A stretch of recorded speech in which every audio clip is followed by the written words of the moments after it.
All right, you got Cody Banks here, Darnell Ridley, to the face. To the face. That's right, in your face, for the first ever video discussion, chat, vlog, podcast, all in one. We're trying to do it all, folks. Trying to do it all. Word. So we're gonna get right into it. Josh Neer. Josh Neer got called out. Got called out by a big 6'6", 240 brother. Yeah, you just told me about this, and I just watched it. That dude got doed. He got doed. He should be ashamed of himself.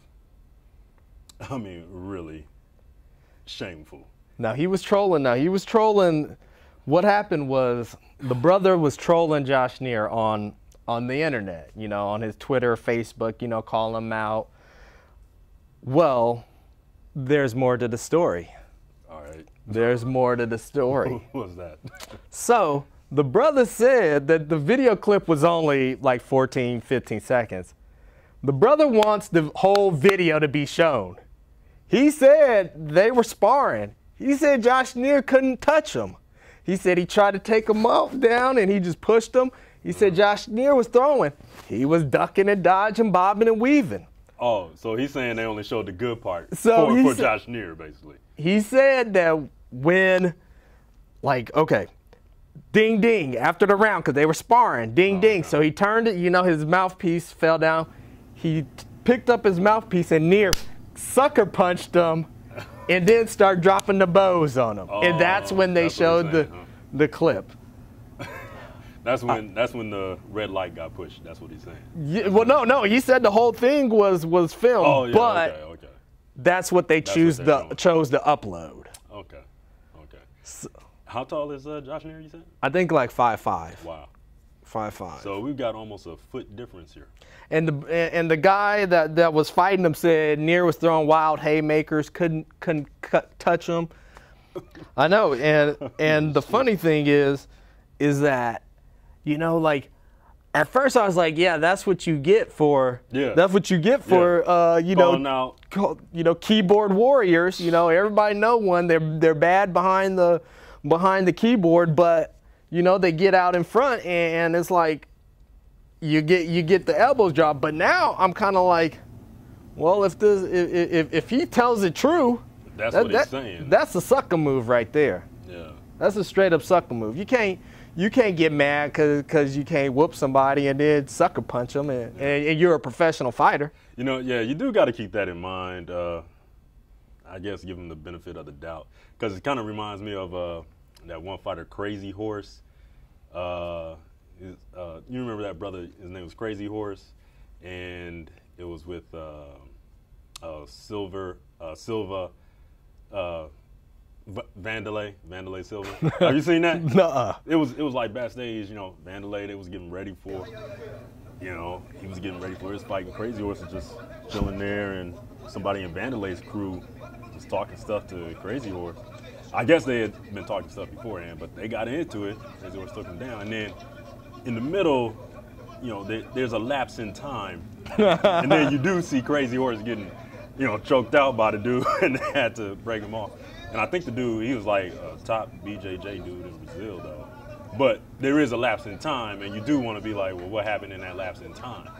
Man, what's up with Vanderlei's crew always attacking somebody? Just like, you know, remember? In Prime? Well, that, and then the Chael Sonnen deal. Oh, yeah. Like, it's like, man. Hey, man, they roll hard. Hey, I guess. Yeah. Hey. I don't know. You know, but that's what it reminds me of. I mean, yeah, I guess give him the benefit of the doubt on that, but as of now, what I'm seeing is him getting doled. Hey, he was dropping some vicious elbows. Yeah, it was doled. He was dropping. All right, so we got a big pay-per-view coming up. Whoa. We got a big one, UFC 184 main event day. This is a historic week for women's MMA. You got Cyborg fighting Tweet this Friday for Invicta. You know, funny thing, I saw that, and main thing that came to my mind, oh, what did Cyborg tweet? That's what I thought. I was like, what did she tweet? Hey. Oops, there goes my, Right. Hey, I don't know. but hey, it should be a good fight. Cyborg hasn't fought MMA. Last time I seen her fight, she was doing the Muay Thai. Yeah. And Kickboxing. yeah, That was a good fight. yeah, that was. The one that I saw, that was really good. Yeah. Close. So it should be interesting. But then you got Holly Holm and Raquel Pennington co-main eventing UFC 184, and you got Ronda Rousey versus Kat Zingano. Kat, had the title shot 2 years ago. I can't go against the cat. Hey, we'll get there. We'll get there. But Darnell, before we get to all that, let's start with Gleison Tibau versus Tony Ferguson. Gleison Tibau. Who I like to call Vanderlei Silva Jr. or Vanderlei Silva Light. Don't he look like him to you? He do a little bit. He do. Hey, he do. Oh, he do. He do. But no, I like his Steez. He seems like a very tough dude every fight I've seen. So I gotta go with Tibau on that. See, you got BJJ, right? Yeah. He's a BJJ guy, but. Tony Ferguson, his last fight, he fought Abel Killer Trujillo and choked him out. And Killer is real deal. So Ferguson to get that finish, Tibau fighting Norman Park, one split decision. I thought Park did enough to win that fight, but I don't know. I think Ferguson coming off of that big finish. Against Killer. Against Killer, Yeah. But I'll go Ferguson, but I think this one, Ferguson's going to have to use his boxing, stand up with him. I don't think he wants any part of that BJJ of Tibau. No. You make a good point, though. I mean, he did come off of defeating Killer. But I still got to stick with Tibau on that. On it, Tibau, like I said, man, he has that look. Ferocity, you know what I mean? So, and he puts it down. I mean, I think, doesn't he have like the most wins? He just set a new record, I think, or something in UFC. Yeah, he set the record for most UFC fights as a lightweight. Yeah. So I knew it was something. And now he's heading towards Tito Ortiz's record he wants to beat that by 2015 by most UFC fights. So, hey, you know what I'm saying? He's on his way. Right. I mean, it's crazy that the cat has 40 wins and he's 31. Yeah, right. Like, man. He's only 31? Yeah. Wow. Yeah. All right. So, we also got our hometown guy, Jake Ellenberger, Omaha represent, UNO wrestling alum. It's the O. The O. Anyways, he's fighting Josh Koscheck. Before we get into that, let's go into this interview with Matt Kelly. All right, folks, I'm here with via phone with Matt Kelly. He's the voice of Victory Fighting Championship here in Omaha, and he's also shooting a documentary on the Ellenbergers called Ellenberger Nation. So, Matt, how are you doing, buddy? Doing great, man. Just out here in California, and been out here since the 17th. Drove out from Omaha and been out here for 11 days right now shooting this documentary, and I was out here for the last week of Jake's fight camp, and then came up to LA, and we've been here since Tuesday at the Biltmore Millennium Hotel, and we're not very far from the Staples Center where UFC 184 will take place on Saturday night here. So it's been a good time so far, and ready to see Jake get back on the winning track. After 3 straight losses, it's we all think that he's going to get that done, and he's fighting a guy in Josh Koscheck that's also lost 3 in a row. So there's no official things, but the wondering people do wonder if whoever loses this fight, if there's potential for that guy to get cut from the UFC. And I guess we all know that anything can happen, but if you win, you probably don't have to worry about that. Yeah, so speaking of Jake's camp, how has he looked in camp?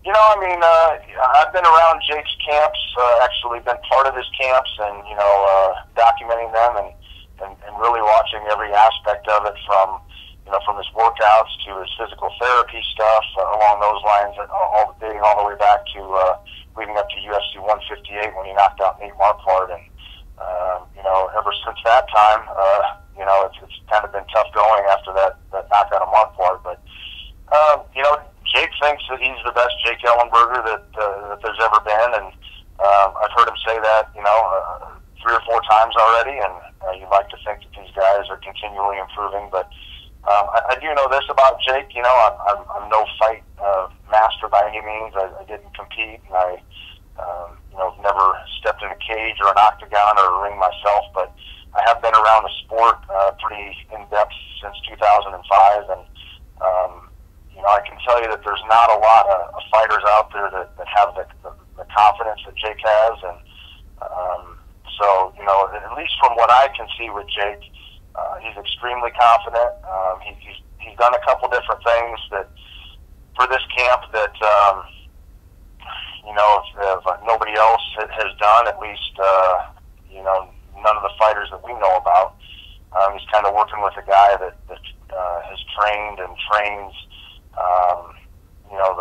the servicemen and the special forces type people, and I was actually able to sit in on a session that I had to sign a non-disclosure agreement that I would not reveal anything that took place in there, but I can tell you that after sitting in it, it is something that I would never myself want to go through, and I wish I could explain more about that, but I can just tell you that it's something that the average person, and probably even the above average person, would never in their right mind agree to take part in after seeing what they actually did. And so that being said, it's more on the mental side and more on the kind of taking you to that place that you would never think that you would go, and going past that place, and basically making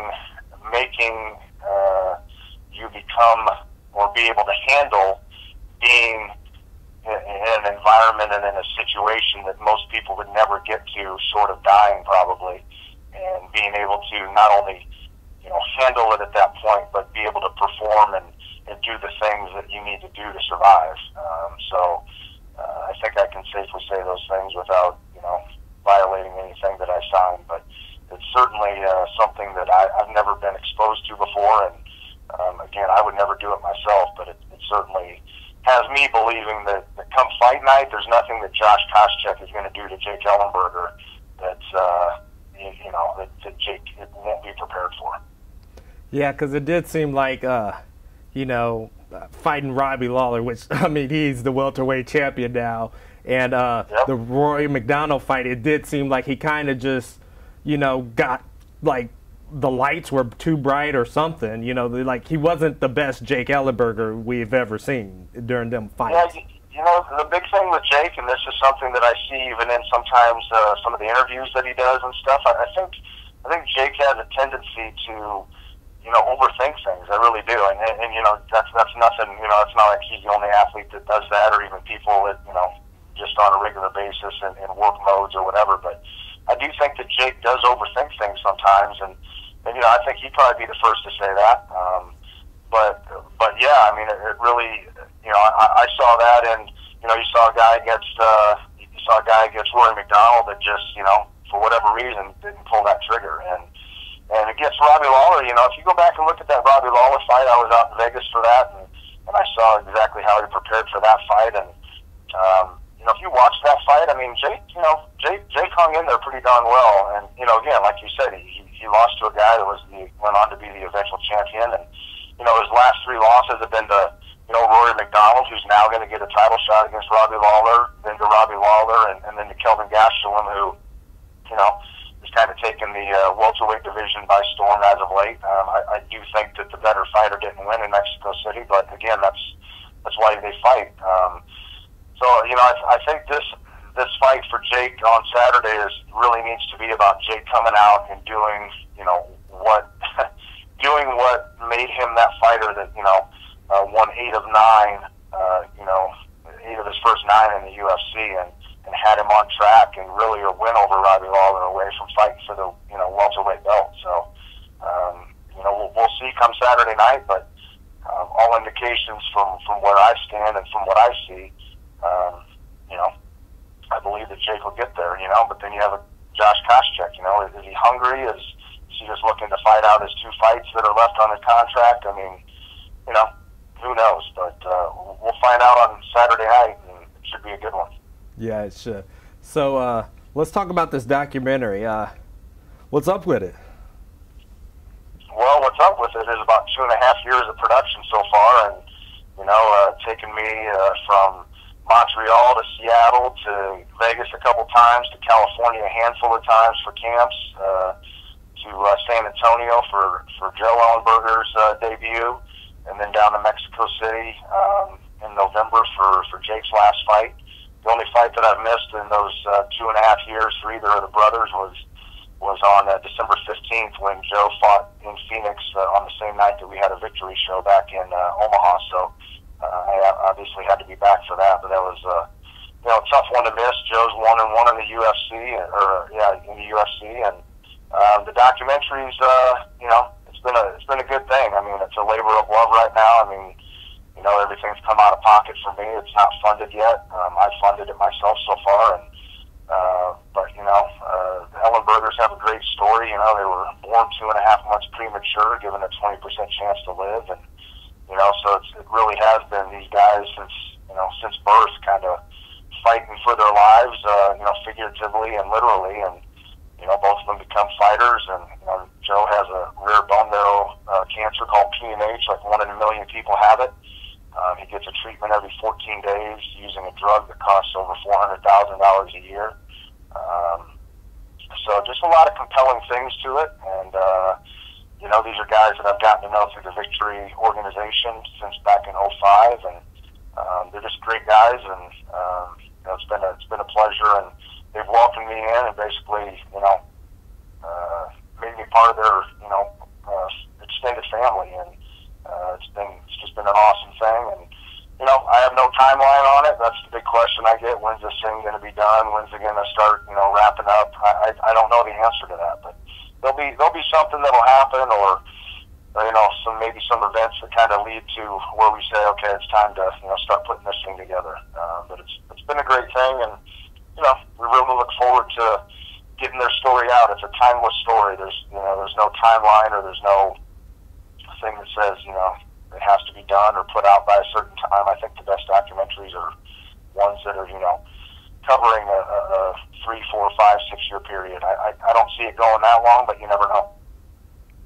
That's awesome. Well, Matt, thank you for your time. Absolutely, man. Good luck with your To the Face, and you know, enjoy what you're doing, and you know, continued success with that. And I'd love to, you know, come in and sit with you on your podcast sometime. All right, well, thank you. Jake Ellenberger, Koscheck. Looking forward to it. Looking forward to it. The way I feel about this fight,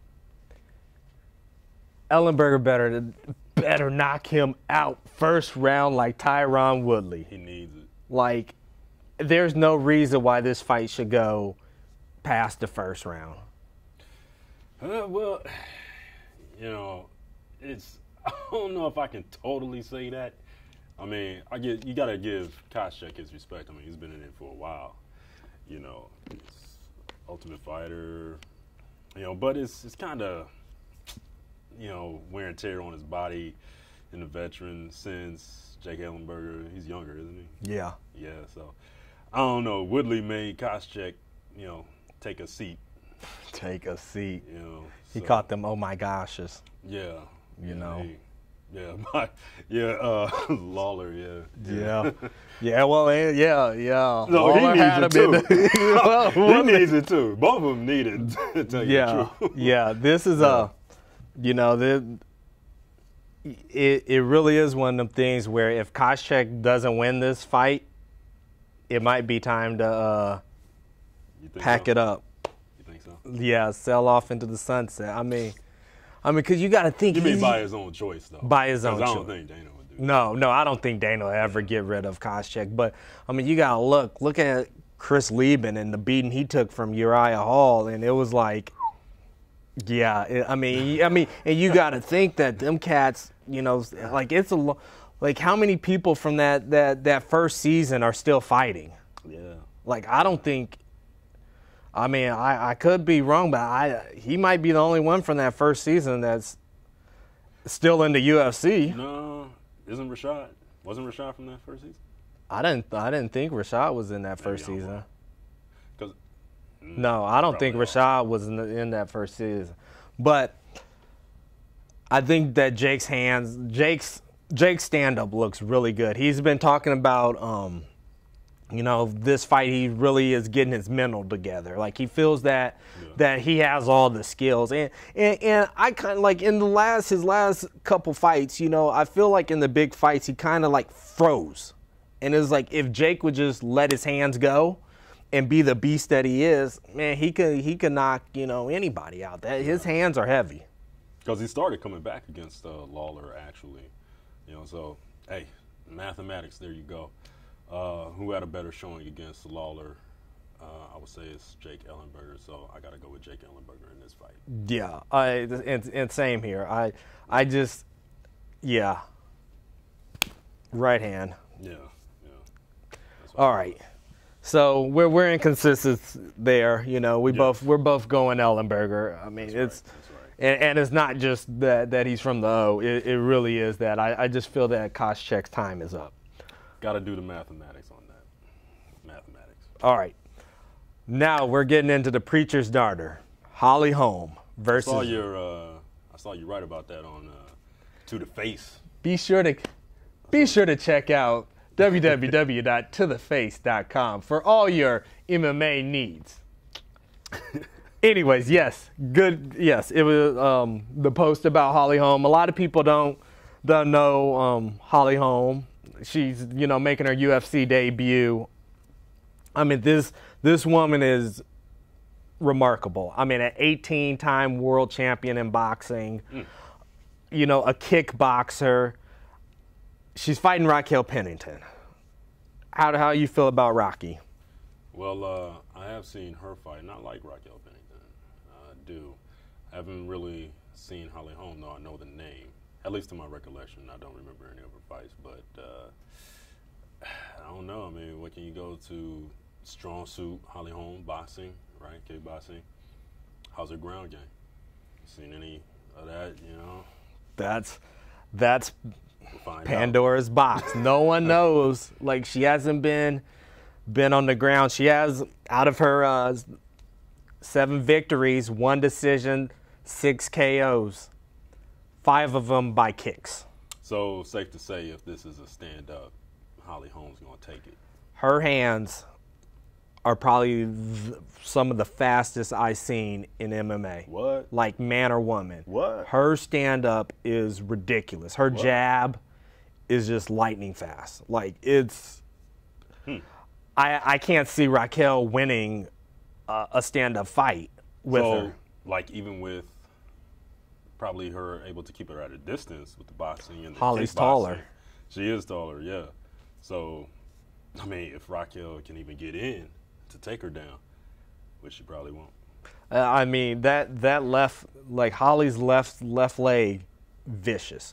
Like she likes to go a 1-2 up top and then a leg kick to the, a kick to the body. Like I love that stuff. Like that. I mean, it's ridiculous. That's what I'm talking about. Combos. Let's get some combos going, you know. Like it really is. I mean, people need to get that in. A lot of people just like to throw, one punch and I mean, but her leg kick. I mean, I think her first fight ever in MMA, she won via leg kicks. Really? Like, yeah. She chopped the tree down. Chopped the tree down. Hey, those leg kicks, you got to check it. Yeah, you gotta check Gotta it. check. Or get Gotta your check leg it. out the way. Get your leg out of the way. Something, but I mean, that's the thing is that you wouldn't expect that a boxer would have good legs like that, good kicks. Well, that's what's up. It's about time. Yeah, I mean, yeah, straight up. So, yeah, we're in agreement, Raquel. I mean, it's going down. on this. I mean, I like her though. You know, this I feel fight, she's down. this fight will be a good fight. Raquel, the thing about Rocky, she goes forward. She's always moving forward. She brings the fight. You know, like she's gonna come to fight. Holly's a fighter. You know, I feel that if I'm Pennington, I'm getting Holly down on the ground. Like you know. She better catch one of them legs. Yep, catch a leg maybe. I mean, with her hands, not her face. Yeah. Oh yeah, yeah. I probably like, maybe, try to go, feint and shoot. You got to do right. some. Yeah, yeah. You got to do some. Yeah, that would be good. So that's her. So that's her name, the preacher's. The preacher's daughter. I was gonna say Holla Holly. Holla, holla, holla. Holly, holla. You already, Holla. you already know the deal. Straight. All right. So now, last fight, main event. We got Cat Zingano, the Alpha Cat, versus Rowdy Ronda Rousey. Hey, I can't go against a fellow cat. You know what I'm saying? I call myself the cat. You know what I'm saying? In that game world, I'm the cat. If you didn't know, you might have seen me out there online and all that. You know what I'm saying? Anyway, Cat Zingano. I'm going with Cat. Going with Cat. Yeah. I like Cat. I like Cat a lot. I mean, to me, Cat Zingano is probably the toughest woman in MMA. Hands down. The crap that the crap that life has dealt her. Oh, yeah. I mean, you just beat Miesha Tate. You're in line to coach the Ultimate Fighter. Yeah. You're the #1 contender. And you blow your knee out. Wow. And then it's going good. You're rehab, and then your spouse kills himself. Yeah. Like that's like now you're a single parent, and that to me, that's like take the fighting out of it. That just to be able to just get out of bed. Yeah. Like that to me is remarkable. Like I don't. So I like Alpha Cat, but she's not beating Ronda Rousey. Yeah, I knew there was a but. Yeah, she's not beating Ronda. Like Ronda's just on another level. Another level. Another level. Wow. Well, I can see where you're coming from on that. Those past showings, I mean, who's the girl she beat within a couple of seconds? 16 seconds. You're talking about Alexis. She wasn't ready. Yeah. Davis, yeah. Yeah, that was, like my coworker told me, you could probably watch a GIF of that whole fight. Yeah, yeah. And he was right. They had a GIF. So, I mean, when you see that stuff, I mean, it's hard to go against her. Yeah. I mean, straight up. And the thing about Ronda, that's going to be, I think this is going to be Ronda's toughest fight.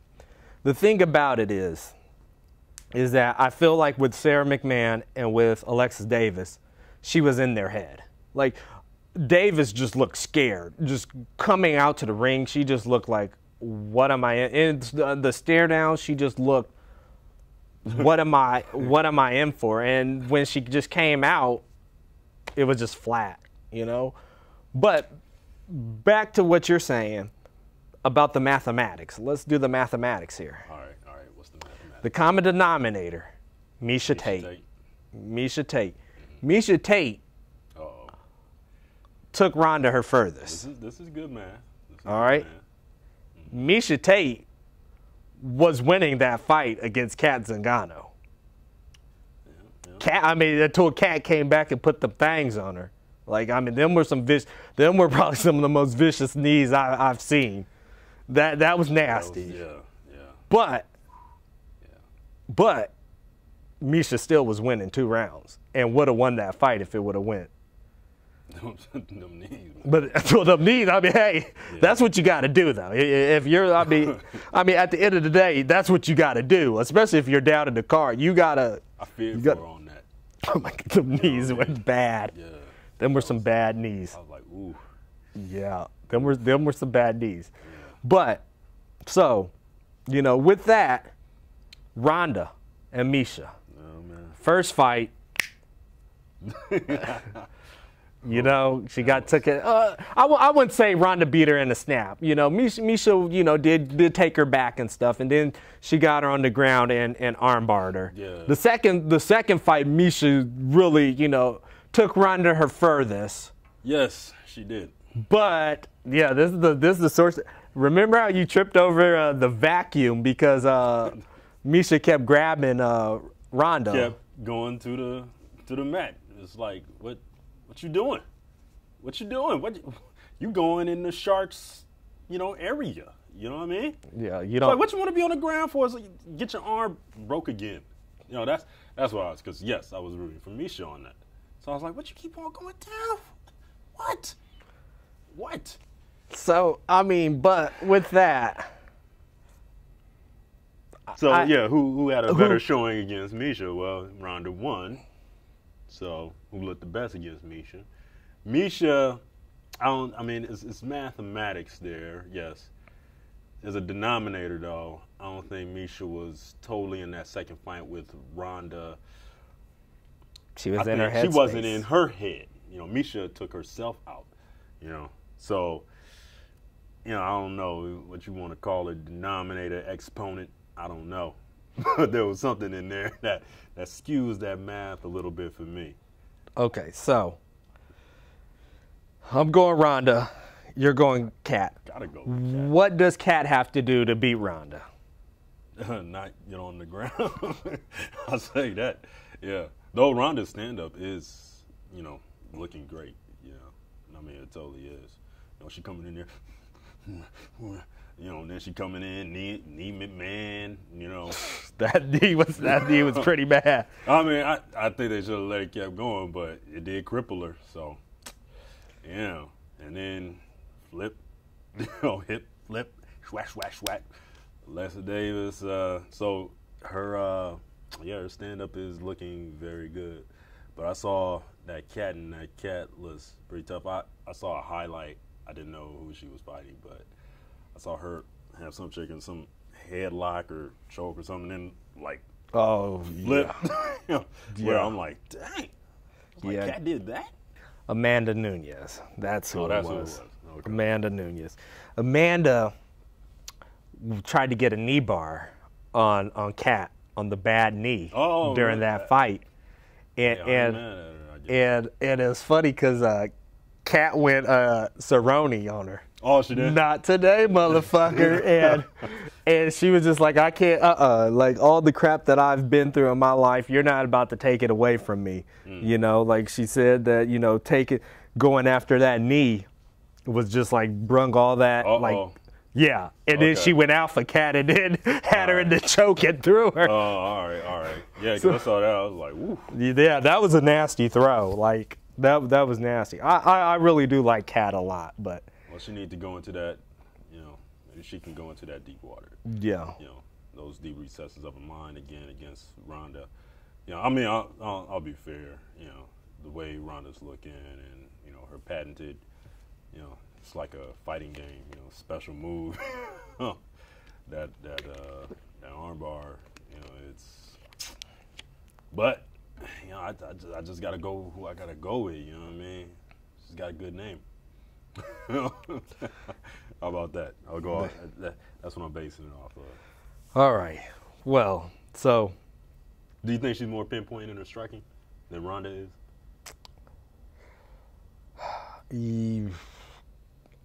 Probably stand up. You know, maybe before the McMahon fight, I probably would have given stand up to Kat. Yeah. But now, like, just seeing Ronda, like, just open sparring, her hands look fast. Her boxing is legit. Like, it's probably some of the best in the women's division. She's throwing them things. She's throwing them. And so, I think where if Kat is going to win this, I think it's going to be in the clinch. I think you clinch Ronda and land them knees. Oh, okay. You know, push her up against the fence, knee. To where she, limited movement. Yeah. Don't let her, you know, Did take the fight, basically. Yeah, but I can't see Ronda getting put in a bad position. Like, it always seems like whenever she is in a bad position, she coolly gets out of it. You know, like when she was in the neck crank, she just kind of, Liz Carmouche. Yeah. She just, you know. Which Carmouche, she had her, Liz stayed on the ground. Liz should have got up. Should have got up. That's the difference between Ronda and a lot of the other women in the division is that I feel Ronda's sense of urgency is greater than everybody else's in the division. Like, it just seems like there's always, that rush to, like, that Well, at I'm least going to when finish. they're fighting her, maybe. Yeah. Yeah. I don't maybe. think Kat's going to be hindered by that. No. Yeah. So, all in all, I might be wrong, but it'll be a much better fight for Ronda. Probably best fight she's had. Yeah. Yeah, it won't end in 16 seconds. No. All right. End of the day, we want you to subscribe to this YouTube page. Follow on Twitter at cbanks02. That's follow at Twitter to the face, cbanks02. Be sure to like on Facebook. Like to the face on Facebook. To the face. To the face. To the face. Follow. Like us. All that good stuff. We'll and be sure to go to the website www.totheface.com.